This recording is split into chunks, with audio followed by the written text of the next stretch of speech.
Shri Gurubhyo Namaha Harihi Om Shruti Smruti Namani Gopashankaram Om Namo Bhagavate Ramanaya Uttamastava Duchamandataha Chittajan Japadhyanamuttamam. So we are looking at what is called Vedantic religion, not the populist religion. And this is also called true religion. So I was looking at the thing called Stotra. So I started speaking upon a particular flow of thought, so let me take it to its natural conclusion. So the stotras that you recite, which is one way of praying, mainly that is the primary prayer as practiced by many people, or the mantras that you chant, should be very carefully chosen. You see, shall I tell you one thing? Suppose you desire something and pray for the fulfillment of desire. You will never come out of desiring attitude. You will never. You will remain in desiring attitude. And you make prayer an accomplice to your worldliness. You have to think about it. And then you pray because you are afraid. You will never become free from fear. Never. So, people are, so now the religion, it has become a means of strengthening desires and fears. You should examine this situation. Mahatma was telling, the worldly people, you know, when they are not haunted by a desire or a fear, they don't remember God. They think of God or a guru or a Swami or an ashram, etc. only when a desire or fear pops up. Therefore, this kind of prayer, and now there are prayers made up, they are all made up prayers. You see, if you ask me how, I feel a bit shy to tell. But let me tell you, sometimes I need to say also, you show me a prayer, I will tell you it is made up or original, I will tell you. How do you know Ratna Parikshakaha? Like a gemologist, you show the gem to him, he will tell you whether it is a gem or a piece of glass. You don't ask how, there is no how, I don't know how. But you show me the prayer, I will tell you. All made up verses. And the verses, the person is struggling to put a verse together. You see, I tell you a story. The king Bhoja was there, and he was known to honor poets. And so if somebody proves himself to be a poet of some character or some worth, the king will certainly honor him and give him good dakshina and all that. That is how it is known. And therefore, one person was a Vaidika, means he chants Vedas and all that, but he doesn't know any poetry. They are called Veda Jadaha, the study of the recitation of Vedas, never knowing any meaning at all, make them like Jada, insentient kind of, psychologically dead. So, and his wife prods him. They were not doing very well. She wanted to put on some golden ornaments, etc. But he cannot purchase the gold, etc. This is the usual Indian middle class, lower middle class situation, you know. So she prods him. Why don't you go to, you say you are a great Vedic Pandit, why don't you go to the King Bhoja? People are coming and saying poems and taking big presents from him. You remain in the same town, but you don't get anything. What kind of a scholar you are? Like that she prods him. He tells, I don't know how to make a poem. Then she tells him, Kalidasa, this is Kalidasa, you know, you ask him to write a poem and take it. Then this man, while Kalidasa was going to take bath in the river, and so Shipra is the river, I think, and so he asked, "Sir, give me a piece of a poem. I want to go to the king and seek something from him." Then Kalidasa, he is in a hurry, he said, "Bhojanam dehi Rajendra ghruta sopa samanvitam." Because this man wants food, you know. That much he could already make. This man, "Oh king, give me some food." That much he could already make. One more line he wants. So he tells Kalidasa, "Hey Kalidasa, give me one more line so that I can present this poem and get some present from the king.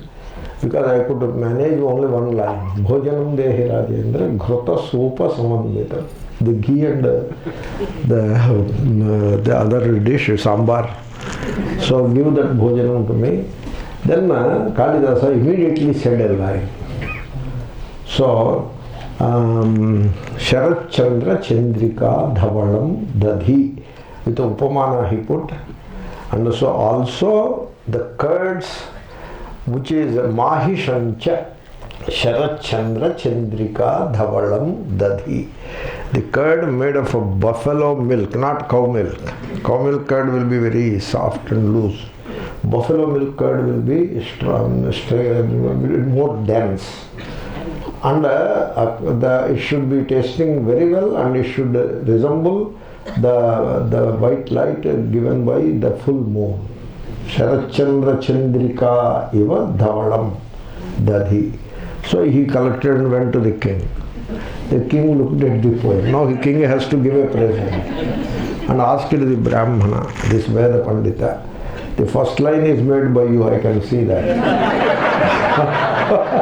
The second line not by you. You tell the truth, otherwise your head will be gone. Because the king is the executioner also. His man was shaking. And no, you are right. No, please excuse me. I apologize. The first line is mine. The second line is not mine. Where from you got it? From Kalidasa I got it. Then the poet said, the king said, "Okay, you told the truth. I will still reward you. I give nothing for the first line. I will give 1,000 gold coins for the second line. Take it." So like that, it is easy to say, find out which is made up and which is having some originality in it. Therefore, the stotra, you should not go on reciting some silly made up stotras. You should have enough Sanskrit knowledge in your head to distinguish between the real stotra and some silly stotra. Really. And then you cannot use the prayer as a means of fulfilling desires all the time and assuaging fears all the time. You have to take prayer to a higher level of Vedanta. The prayer must be Vedantic, universal, non-sectarian, uplifting, inspiring. Now you look at the prayer book which you are holding on to and find out which are the prayers that have to be left and that have to be continued and which you can drop. If you have any doubt, ask me, I will tell you. Recently, Ramakrishna Mission came out with a small prayer book. Universal Prayers for the Youth. That is the name given to it. One Swami, he described the devotion to God in the words of Sri Ramakrishna as an introduction. In English it is there. And then gave some prayers. And one of those prayers is Gayatri Mantra. Another prayer is Asatoma Sadgamaya Mantra. The third prayer is Agnenaya Supatharaye Asmana, that mantra. Like that, and Tvameva Matacha Pita Tvameva, that mantra. Like that, there are a few prayers, a dozen of them. Universal prayers. Any religionist can recite them. The prayer applies to Rama, Krishna, Shiva, Vishnu, Durga, or Christ, or Allah, whatever. The prayer applies. Universal prayers. So prayers should be like that. In fact, we are discussing the topic of worshipping Ishvara through the organ of speech. Nechaya kratam. That applies all the way. Nechaya kratam. No desire involved. When there is no desire, there is no fear also.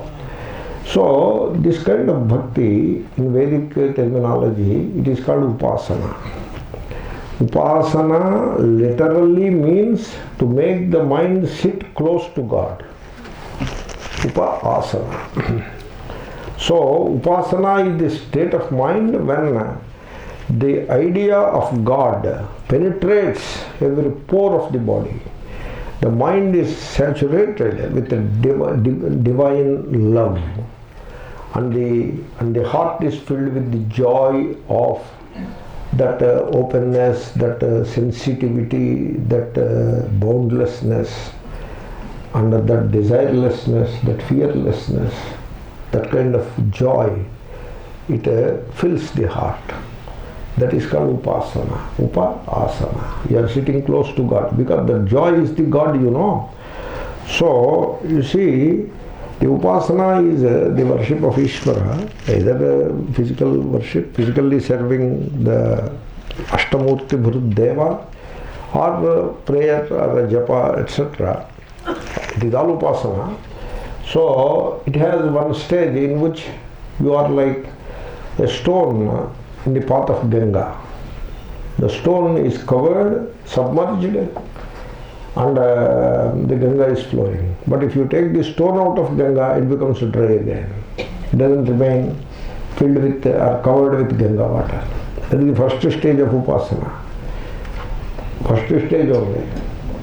Means once you go into the world to do a few chores, you may temporarily forget the divinity that is shining in your heart. That is the first stage. In the second stage, you become like a piece of cloth put in Ganga. Even if you take the piece of cloth outside, it still holds on to Ganga, and then that wetness it retains for a long time. So similarly, even when you go into the world, your love for God, that godliness. Now, how to define godliness? A general sense of love, sensitivity, desirelessness and fearlessness, a state of egoless awareness. That is the godliness. Very simple. The boundless awareness is the godliness. There is no other godliness. And that remains with you even if you go into the worldly things. Like the wet cloth in Ganga. And the final stage will be like a candy or a doll of candy put into Ganga. It just merges in Ganga. So these are the three stages of upasana. I tell you, you jump into the well, and yet you can stop falling into the well. But you desire the things of the world, you cannot stop the downfall into the samsara. Okay? Did I put it rightly? It is possible to defy gravity and remain hanging in the air even after jumping into the well, probably. But pursue the desires of the world and yet retain the divinity is not possible. Okay? Therefore, it is possible that the sun stops shining, but it is not possible to have the divinity in your heart when you entertain the desires of the worldly things. Therefore, this is how upasana, you take your mind close to God, closer and closer and closer to the divinity. It is a kind of a divine madness. And so that is called upasana. And what is the goal of upasana? Dhanam dehi, yasho dehi. Is that the goal of upasana? Give me servant maids, give me servants, give me cars, multiple cars. Is that the goal of the upasana? Or some demons are frightening me, drive away the demons. The wrong messaging has gone so deep into it now that a poor guy like me has to fight against this messaging. This is a thankless job, I tell you. Because the wrong messaging has gone so deep. So, you see, Shankaracharya described in one place in Bhashya By desiring worldly pleasures and craving for the objects of the senses, the ordinary person, his condition becomes like that of a dry pumpkin in the waves of the ocean. Alabu, like going up and coming down, going up and coming down. Therefore, the attachment to the sense objects, to the objects made by human hand, the attachment to these objects is the primary cause of all troubles in our life. And so you want to use prayer for that purpose. So you should put aside let people do. The masses follow their prayers. The prayers of the masses are of a very low intelligence. Very low intelligence. You can see that. The moment you see the prayer, because these people use the prayers in Sanskrit. When you don't know Sanskrit, why do you pray in Sanskrit? What is the logic of it? What happened in Christianity is they have taken a very conscious decision to give up the original language of the Bible. It is Aramaic language or something. They gave it up and then adopted into Latin. And the Vatican, some of the Latin scholars of the Vatican even today hold on to the Latin and they conduct all their things in Latin within themselves. But the moment they present an interface with the world, they give up Latin and come to English. And then they come to India and go to the people. And then they adopt the vernacular of the Indian society, that region, and they give up English and come into the vernacular. Like in Srikakulam district and the coastal districts of Orissa and North and Andhra Pradesh, that's the district of Srikakulam, Vishakhapatnam, Vijayanagaram, Srikakulam, and then Puri, like those districts. There was a language spoken by the tribals. The language name is Savara. And then the bishops or the priests of those days, they have caught hold of a scholar of this Savara dialect. His name is Gidugu Ramamurti Pantulu. They caught hold of him. And in those days, they offered him 100,000 rupees. When 1 rupee can get you a quintal of paddy, not paddy, a quintal of rice ready for cooking. A quintal is 1 rupee or less than 1 rupee. In those days, they gave him 100,000 rupees to write Bible in the language of the vernacular. So I have digressed, obviously. So you should examine your prayers. That is what I mean. All these made-up prayers, silly prayers, and very long, endless prayers. Prayer must be short and inspiring, so that you can put your attention to it, and you should remain desireless and fearless while pursuing the prayer. So these are some of the ideas when it comes to the prayers. Then name. You can take to the name. Name means again you should not mundo bhinna ruchihi, so you should not go into all kinds of things. You preferably stay with 2 names, either this or that, not even both, either this or that. You stay with Rama. Rama, Nama. Nama is Rama, that is the first. Everything else is second only. Rama, Nama is Rama. Rama means the joy in the heart. That is the Rama. Ananda. And that joy in the heart is Rama.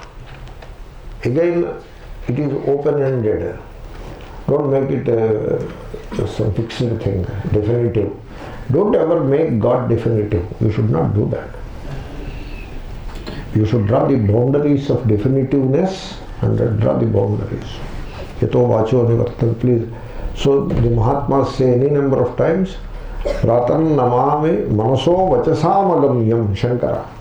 Any number of times it is said. Therefore don't try to grasp the divinity with your mind.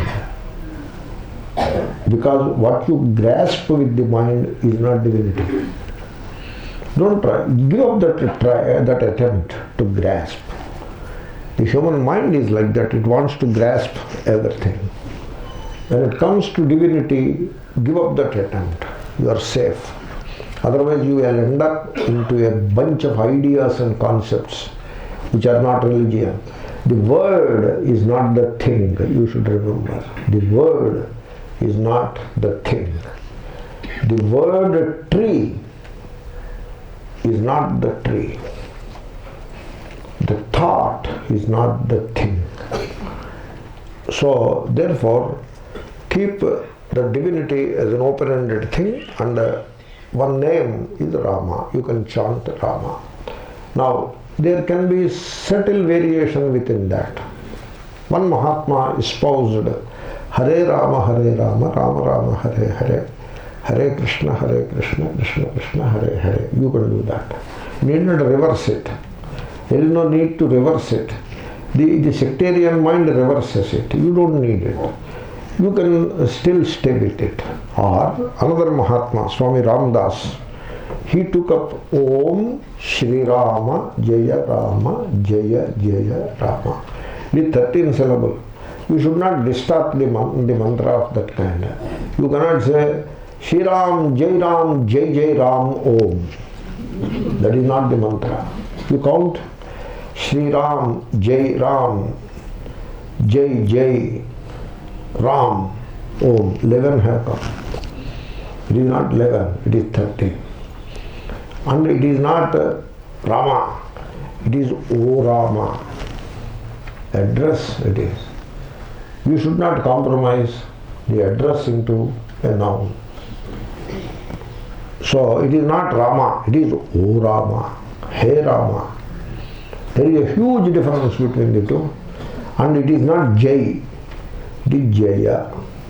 Jai is Apabhramsha. Jaya is original. So Jaya means Sarvotkrishto Bhava Ityartha. So Om must be in the beginning. Om Shri Rama Jaya Rama Jaya Jaya Rama. You forget about the count. Don't go for count. Drop the count. Count is the mind it is. Count is repetitive. Count is accumulative. What do you want it? Okay. Now we have a vidhi about the count. Okay, finish the vidhi now. Finish the vidhi.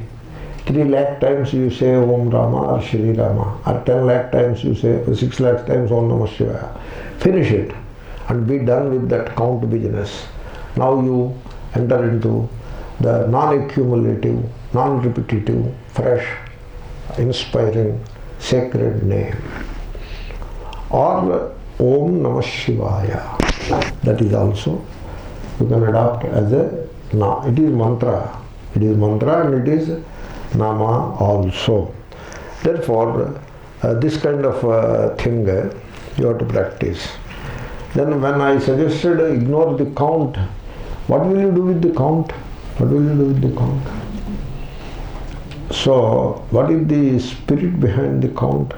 So, somebody has said 6 lakh times, you have said 8 lakh times. There is a comparison in it.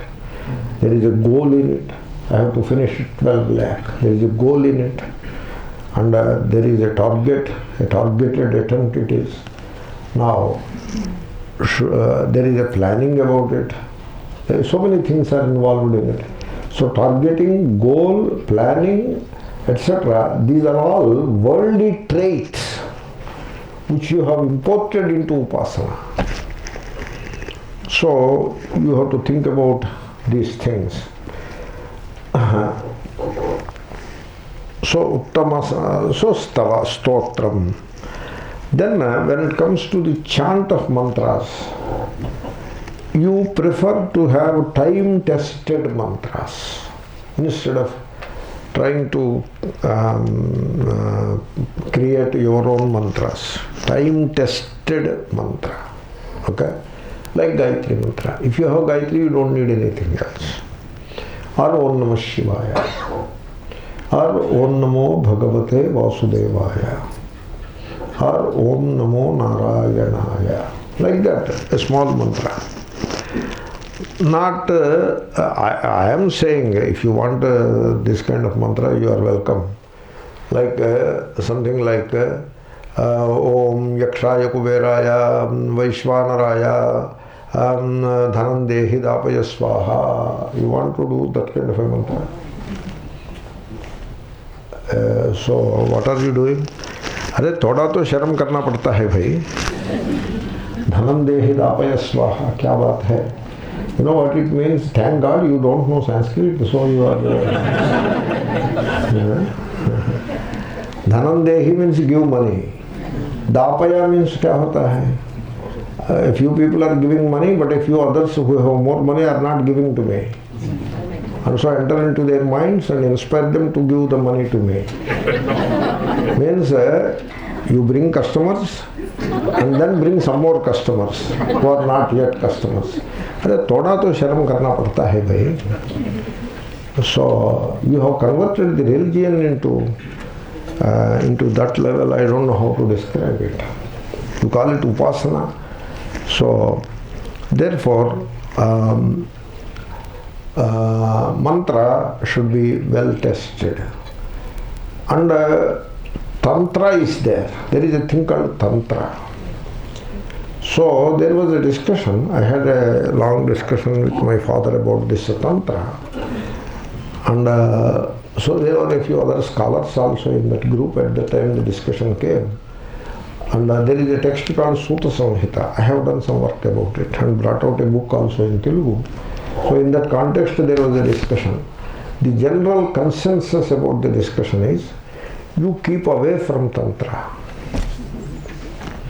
Because some of it is very interesting, some of it is very inspiring, but a lot of it is very problematic.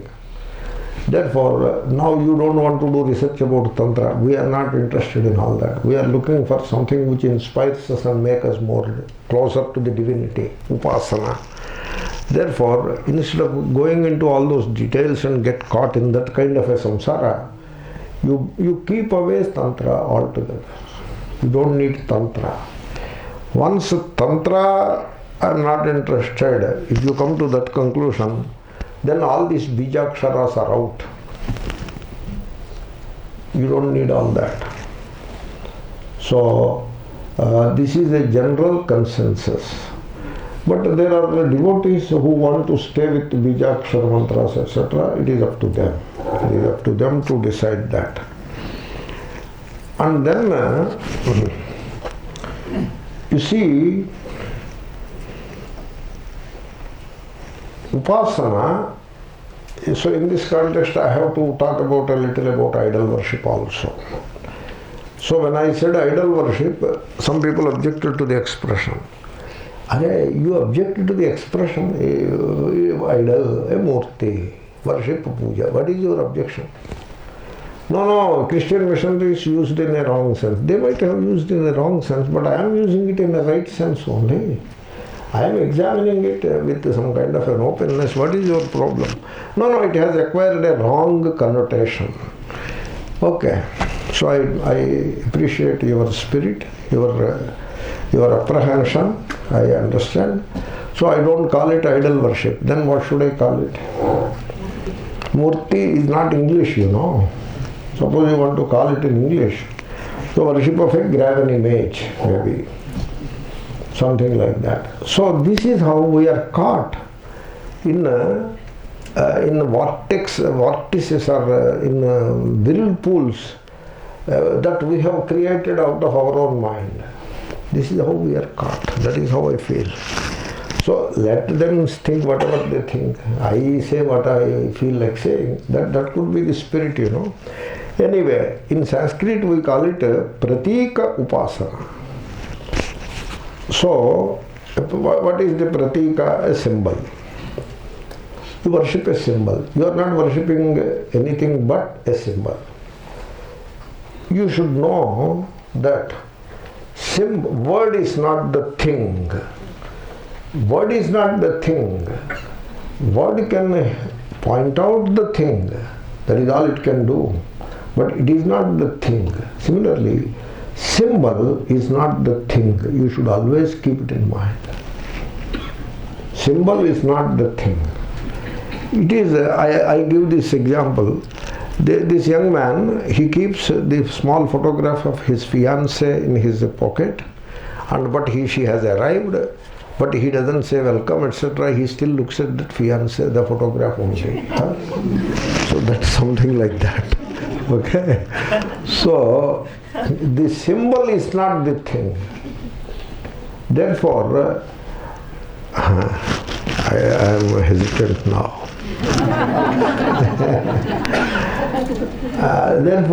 Anyway, this mind doesn't see any value in decorating symbols and all that. And it doesn't see any value in celebrations, etc. Because the symbol is not the thing. So, use the symbol in the right way. Don't use it in the opposite direction. And don't use symbol to glorify your own image or your own personality, etc. All those things should not be done. So, pratika upasana. You see, the idea of the pratika upasana is, you see, once there was a discussion, a lady has asked me a question. She asked me, Swamiji, how can you say husband is God? Pati, you know, pati, husband is God. Like that it is said. Indian culture is like that. In Indian culture, Matru Devo Bhava, Pitru Devo Bhava, Atithi Devo Bhava, and then Acharya Devo Bhava. God is not sitting somewhere. God is all around. And then Atithi means what? Neighbor. Atithi means guest, means the entire humanity can be an Atithi. Anyway, that apart, when the girl, this is a patriarchal society that I admit, and therefore when the girl is married, they advise her. Bhartru Devo Bhava. That expression I have coined, but they advise her like that. In Kalidasa's Abhinyana Shakuntalam, etc., you come across many such usages. So advice given to Shakuntala by her foster father Kanva, etc. So she objected to it because there is this women liberation movement, some effect is there. Feminism. There is feminism going around, because of which she was inspired by that, and so she asked me, how can I say the husband is the God? How? Then I said, do you do some puja? She said, yeah. Well, you let me see what puja you are doing. She is worshipping a stone image. So when a stone image can be God,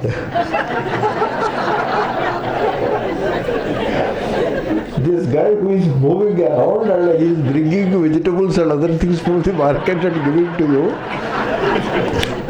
and you want to spend your whole life with him, whether he is so good or not, you are willing to forgive all his weaknesses and lead the rest of the life. That is how India is, even today mostly. They understand for the rest of the life, this is the guy. So there is no change of thing. Even if the guy is gone, she doesn't revert back to Miss. She remains Mrs. only. So that is how this. So she lives the life of a widow as a mark of her devotion to the departed soul. So anyway, so when you can see God in a stone image, why can't you see God in a living person? What is your problem? Therefore, the point when I say symbol, what I mean is, when even a piece of stone can be accepted as divinity, you should be able to accept the entire humanity as divinity, entire universe as divinity. That should be the spirit of symbol. The symbol should move you in that direction.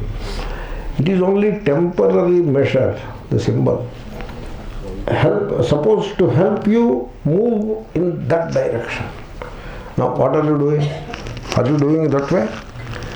So, while worshipping the pratik, you have to think of these things. Suppose you worship the idol with the limited idea that that idol alone is divinity. This is what is going on all over the country. In all these places of worship, that is what is going on. That idol alone is divinity. If that is the spirit with which you are worshipping an idol, that idea is steeped in ignorance. So, therefore, what you call upasana, you know what is upasana? There are the worldly objects, but behind the names and forms, there is the real. And you should be able to focus or fix attention on that real, which is underlying the names and forms. That is the upasana. So, therefore, a symbol is a name and form, and it should help you fix attention on the underlying reality, which is the divinity. Even while fixing the attention underlying the reality, you are supposed to rise above the names and forms. You have to do that, sir. You have to do that. You cannot hang on to or hold on to the names and forms with all your gusto. You are not supposed to do that. So, it is like, I tell you, you hear a word, and then you hear a sentence. While understanding the sentence, the meaning conveyed by a sentence, you go beyond the individual meaning of the words. That is how the mind operates. That's why samhita is required. Samhitayam, that is Adhikata Sutra by Panini. Iko Yanachi, etc. Samhita. Suppose you say Rama and give a gap, say killed and give a gap, say Ravana, give a gap, say Ravana. Now the meaning is not conveyed. The words are there. The meaning is not conveyed. The words are there. You heard the words, you knew the meaning of the words, but the meaning is not conveyed. But I say Rama killed Ravana, then immediately the meaning is conveyed. So in arriving at the meaning of the sentence, you are going beyond the words. In arriving at the meaning of the word, you are going beyond the syllables. While reading, you see the syllables and get hold of the word and get the meaning. In doing that, you are going beyond the syllables. You should be able to do such a thing in the context of worshipping the graven images. So, means your attention should be shifted away from the names and forms, and so that means the names and forms are what you see through the physical eyes. The names and forms seen through the physical eyes. But like you hear the words and go beyond the words and get the meaning of the sentence, similarly, what you see through the physical eyes is the names and forms, and you are able to go beyond the names and forms and attain the divine vision. That is called upasana, Ashtamurti Deva Pujanam.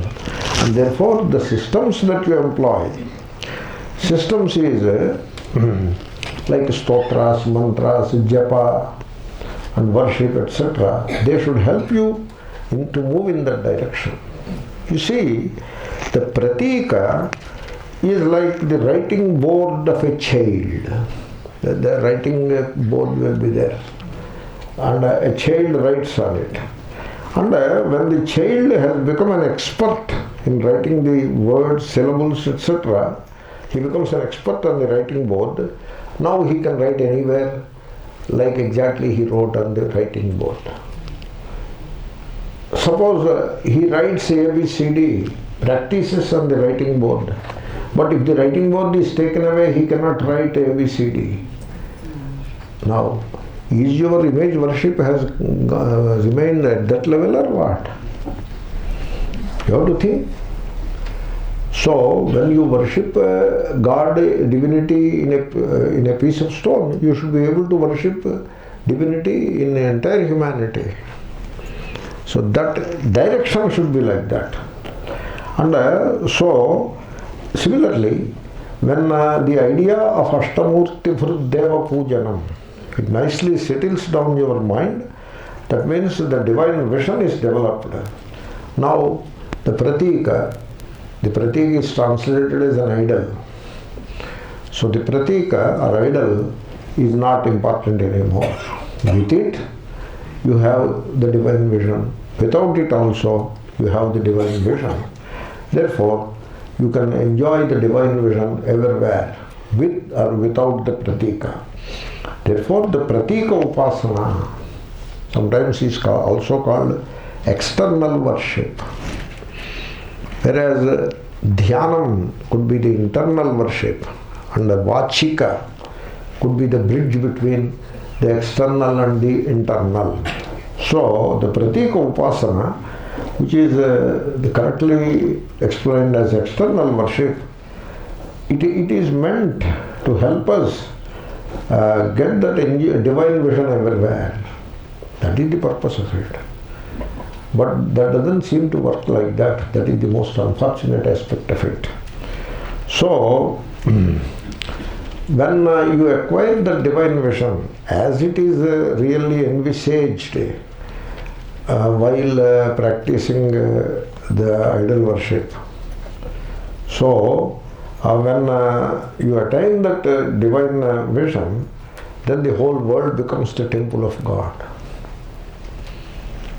And your heart becomes the temple of God, and every human heart is the temple of God. You build temples in the hearts of people. Heart is the temple. You build temples in the hearts of people. You don't build temples with cement and steel and bricks.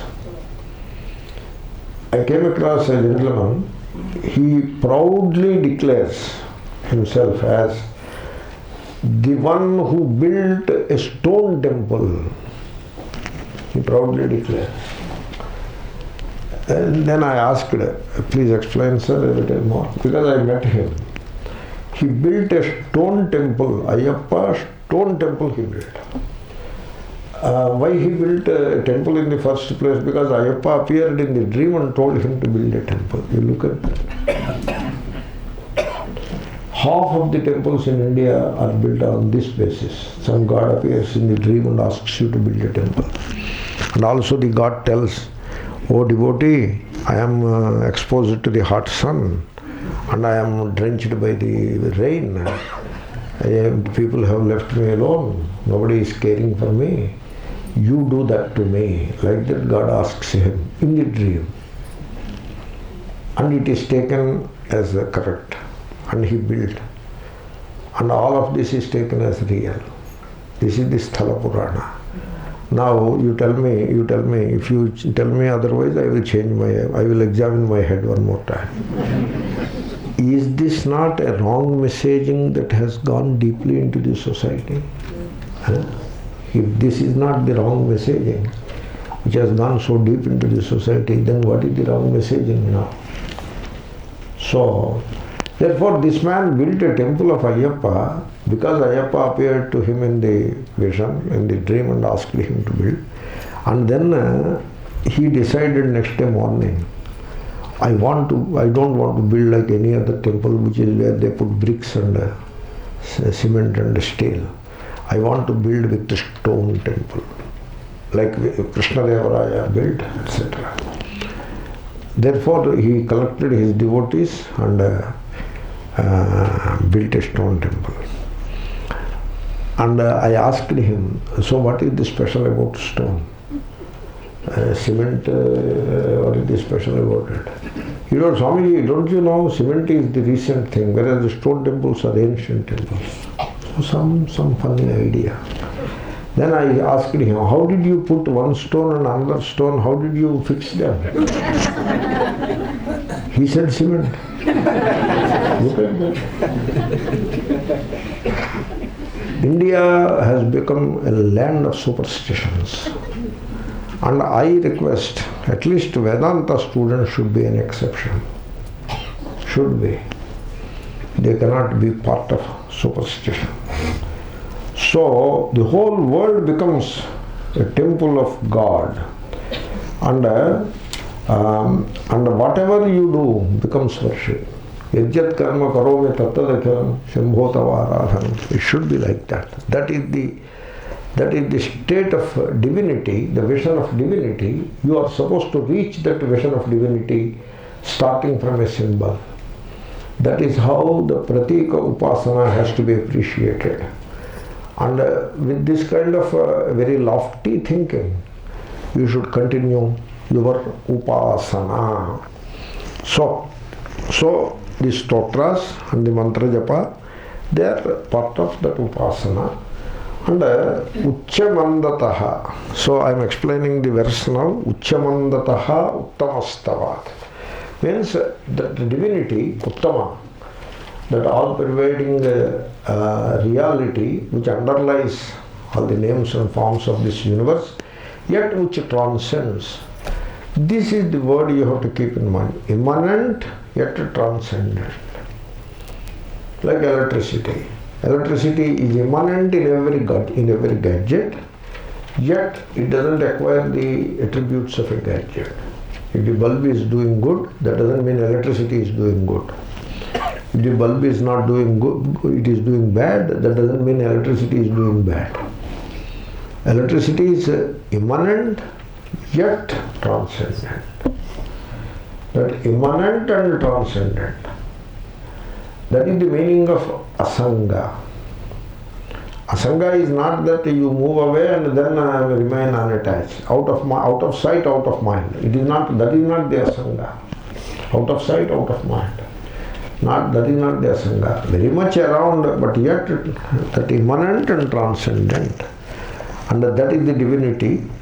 And so, while praising the glory of the divinity, you can employ a loud voice which can be heard by others. You may do that. If a particular context is like that, you may do that. Like when I teach back in Secunderabad to 4 students or 2 students, I may not put the mic on. But when there are more than 50 students or so, I put the mic on. Therefore, that way, sometimes you may want to chant loud, you are welcome. That is there, Ucha. But Manda is preferred to Ucha. Manda is superior to Ucha. Ucha means loud prayer, silent prayer. Whispering tones prayer is superior to loud prayer. And finally, you pray within the mind. Close the eyes. And you are not even whispering, even the organ of speech is given a go by. And in the mind, you practice the divine love within the mind. And so how to do that, etc., that is the meditation. So we will come to that. But here you have to practice, in this context you have to practice a mantra mentally.